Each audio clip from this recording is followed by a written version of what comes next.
Hello friends, कैसे हो सब लोग। तो दोस्तों, आज की क्लास में हम लर्निंग अधिगम के बारे में पढ़ेंगे। देखिए, सीटेट के एग्ज़ाम में जो है अधिगम से जो है 2 क्वेश्चन आपको हर साल देखने को मिलेंगे, हर पेपर में देखने को मिलते हैं। ठीक है, तो हम यहाँ पर अधिगम के बारे में चर्चा करेंगे। तो फ्रेंड्स, वीडियो अच्छी लगी तो वीडियो को लाइक कर दीजिए, चैनल पर नए हो तो चैनल को सब्सक्राइब करना ना भूलें। तो देखिए फ्रेंड्स, अधिगम जो है ये जन्म से लेकर के मृत्यु तक चलने वाली एक प्रक्रिया है।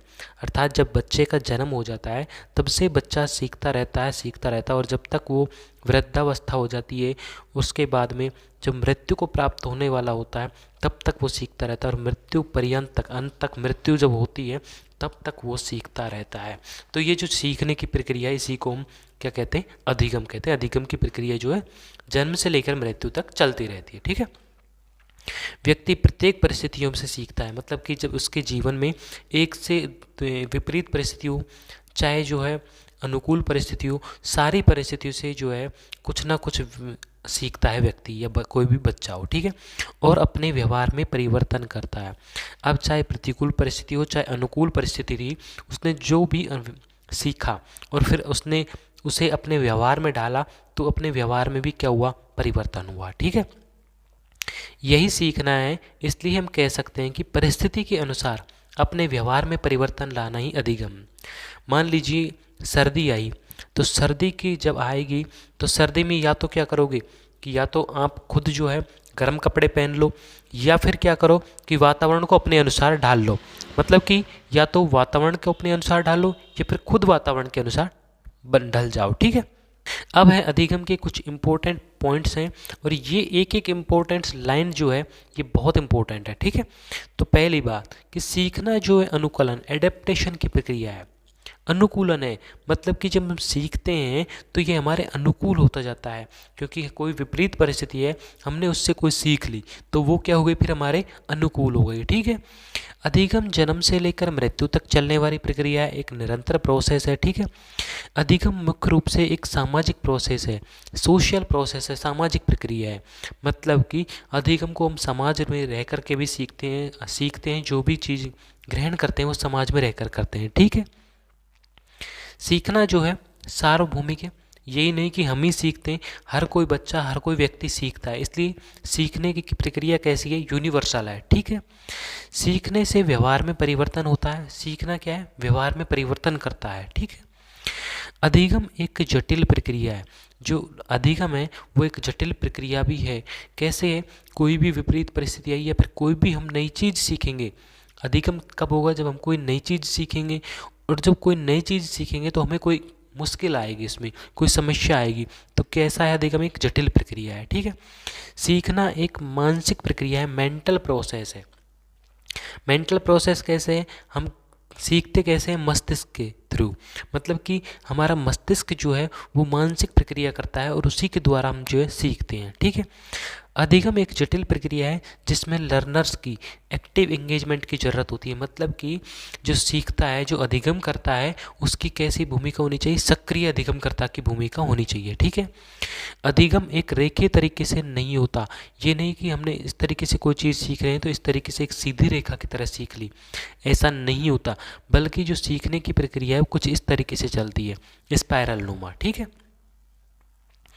अधिगम प्रक्रिया में गलतियाँ, त्रुटियाँ और भ्रांतियाँ, मिसकंसेप्शन होना प्रासंगिक है।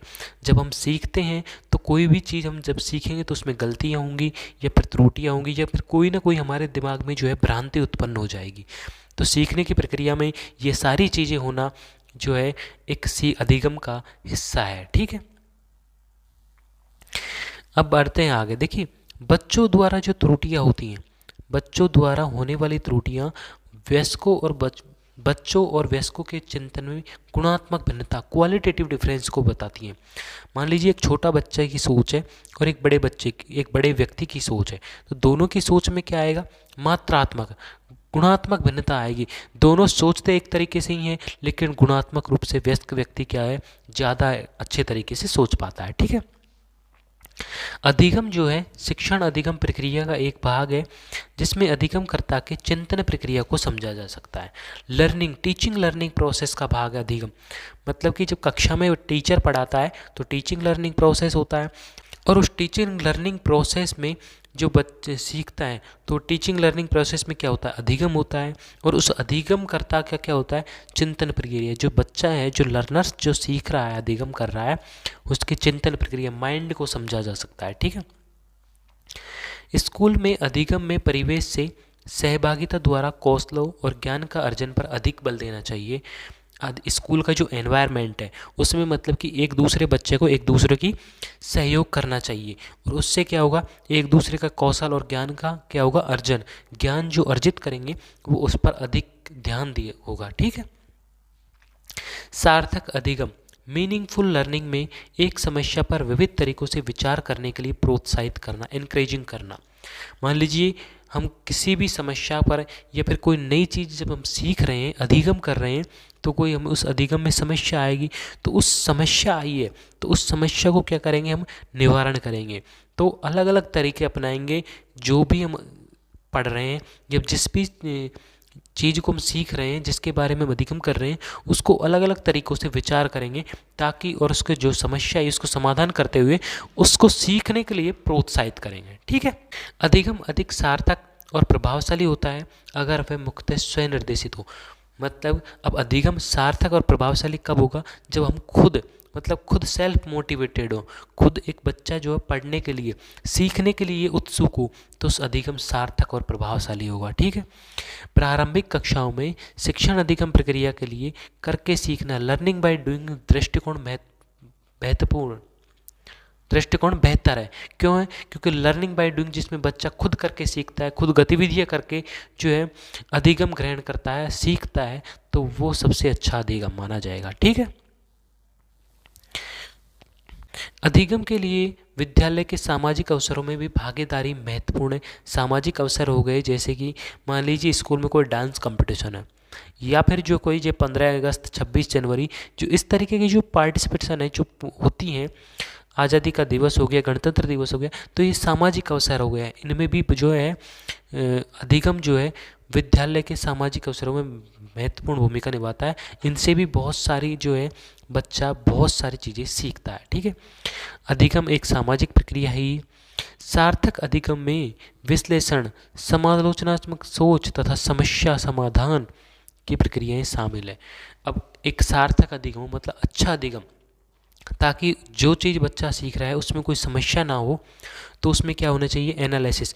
मतलब कि उस समस्या को जो है टुकड़ों में तोड़ करके, अधिगम जो कर रहा है उसको टुकड़ों में तोड़ करके समझना चाहिए, क्रिटिकल थिंकिंग को अपनाना चाहिए, और समस्या जो भी हो उसका समाधान भी करना चाहिए। तो ये सारी प्रक्रियाएं सार्थक अधिगम में शामिल होनी चाहिए। ठीक है। प्रभावी अधिगम के लिए शिक्षार्थी की सक्रिय भागीदारी की आवश्यकता होती है। जब तक अधिगमकर्ता एक्टिव नहीं होगा तब तक कोई मतलब नहीं है अधिगम का। तो ठीक है, तो लर्नर्स का जो एक्टिव एंगेजमेंट की ज़रूरत होती है। ठीक है।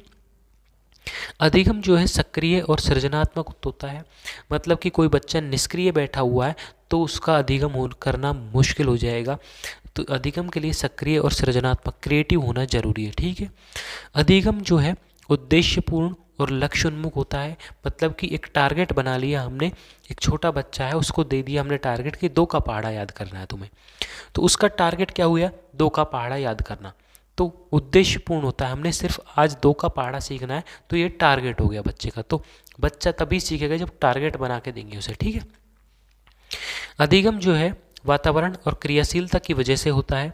मतलब वातावरण जो होता है उसमें भी सीखने की ज़रूरत होती है। जैसे मान लीजिए आपके पास जो है एक डीजे बज रहा है, बहुत तेज साउंड बज रहा है, तो आप वहाँ पर क्या अधिगम कर पाएंगे, नहीं कर पाएंगे। तो इसलिए अधिगम के लिए वातावरण की और क्रियाशीलता की ज़रूरत होती है। ठीक है। अधिगम विकास की एक प्रक्रिया है, बिल्कुल ठीक बात है। अधिगम जो है एक विकास की प्रक्रिया है, और सीखना जो है नया कार्य करना है। जब भी हम कोई नई चीज़ सीखेंगे तो नया कार्य ही होगा हमारे लिए। तो अधिगम कैसा हो गया, नया कार्य करना है। ठीक है। अब बढ़ते हैं हम टाइप्स ऑफ लर्निंग, मतलब अधिगम के प्रकार कौन कौन से हैं।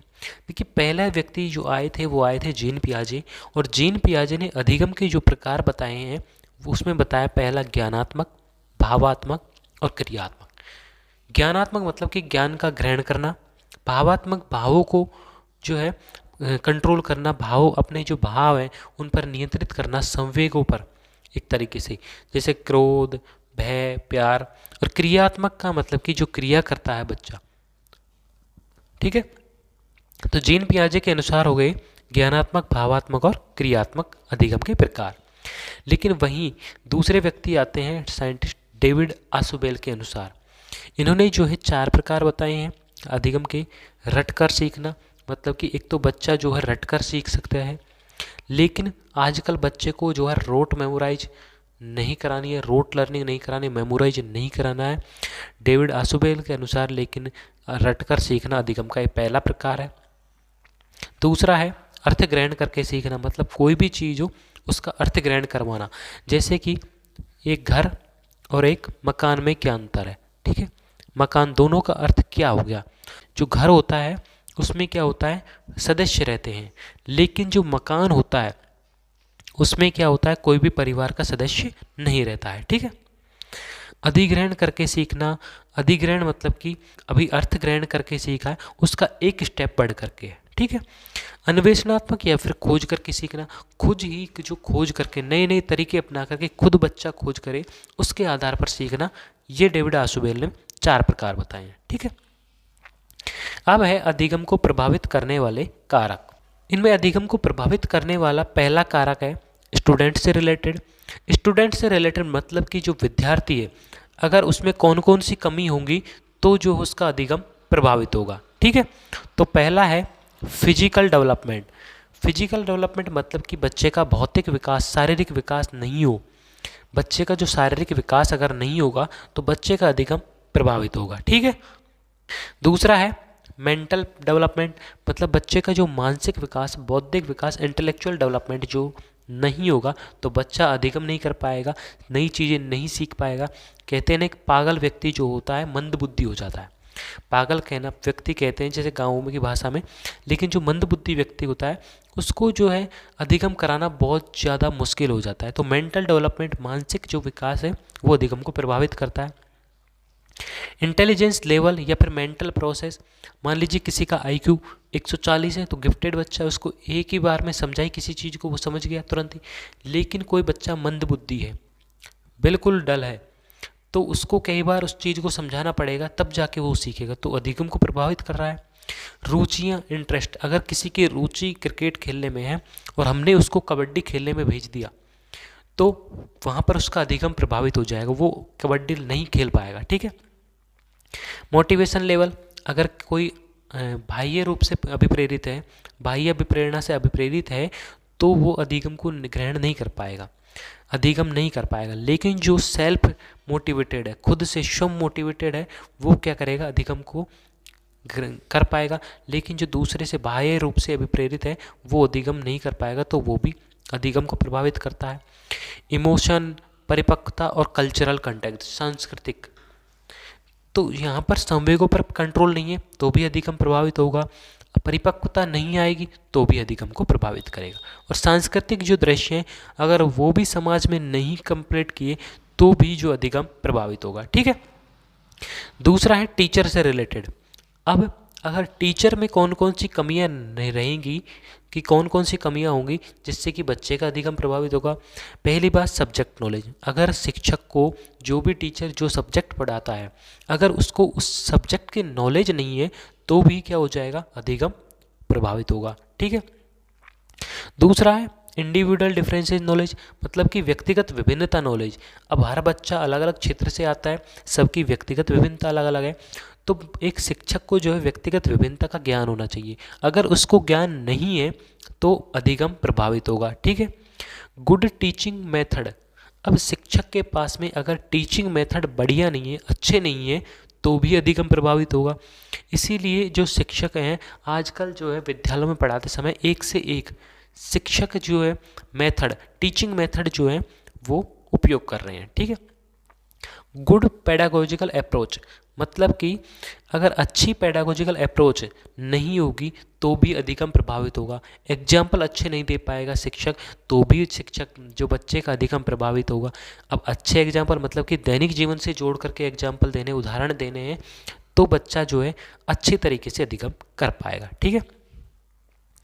एनवायरनमेंट से रिलेटेड, अगर अब वातावरण अच्छा नहीं हो, वातावरण मतलब कि अब जैसे स्कूल हो गया, क्लास का वातावरण हो गया, या फिर जहाँ पर भी बच्चा है जो घर रहता है तो उसका वातावरण अच्छा नहीं हुआ तो भी बच्चे का अधिगम प्रभावित होगा।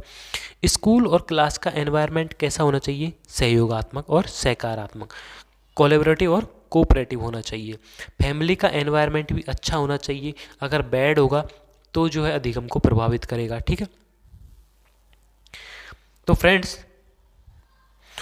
यहाँ पर जो हमने अधिगम के टॉपिक जो है इसके हमने कुछ इम्पोर्टेंट पॉइंट्स पढ़ लिए हैं और टाइप्स ऑफ लर्निंग पढ़े हैं, और इसके बाद अधिगम को प्रभावित करने वाले कारक पढ़े हैं। तो फ्रेंड्स, अगली जो इस अधिगम टॉपिक का जो पार्ट बचा हुआ उसको हम सेकंड पार्ट में लेकर के आएंगे। ठीक है। तो फ्रेंड्स, वीडियो अच्छी लगी तो वीडियो को लाइक कर दीजिए, और चैनल पर नए हो तो चैनल को सब्सक्राइब कर दीजिएगा।